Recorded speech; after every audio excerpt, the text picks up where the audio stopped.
I stayed at office after hours, and I found something I was not supposed to see. Enjoy rest of your shift, dude. Sam said.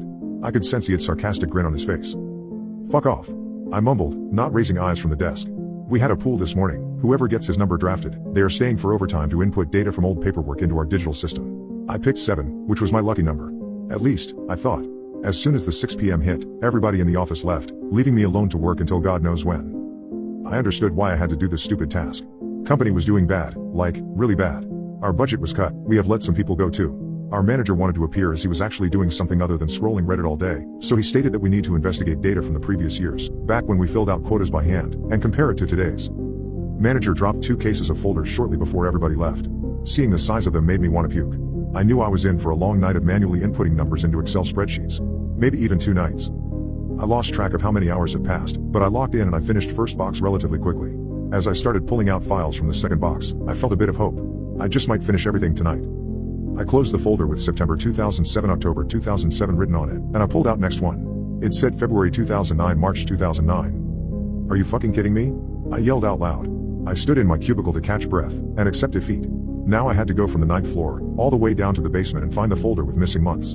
I rubbed my strained eyes, and opened them to empty office. I never stayed too long at work, it was uncanny seeing the office at night. Desolate.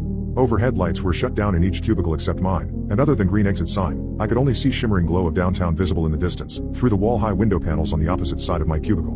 My building was near by the industrial zone, at the outskirts of the city, and I suddenly realized how alone I am. Perhaps not in the building, but in the radius about a mile, as only thing around it were parking lots and roads. I checked the watch. 10:31 p.m. Come on, focus. Imagine how Sam would tease you if he knew you were scared of being alone at work. I shook at the feeling and went for elevator. Hallway never seemed this long during the day. As I was making way towards the elevator, ceiling's lights kept turning on by the motion sensors, turning off just seconds after I passed them, some of them ominously flickering and buzzing. I stopped. Pitch black corridor seemed to stretch endlessly into the shadow from both sides as I stood under lone beam of light. I looked back, half expecting I would find a silhouette standing in the dark. I shrugged, and kept on walking, increasing my pace. However, I could not stress the creeping feeling that slithered through my spine. A feeling of having someone's eyes on my back. I reached the elevator, which took what it seemed like an eternity to get from the ground floor to 9th. I took my phone to open an Instagram or Reddit to try and distract myself, and I put it back immediately as I had no internet. No service. I nearly started to get concerned about that too, but the elevator came, and I jumped right in, saving myself from the pressing unknown of dark hallway.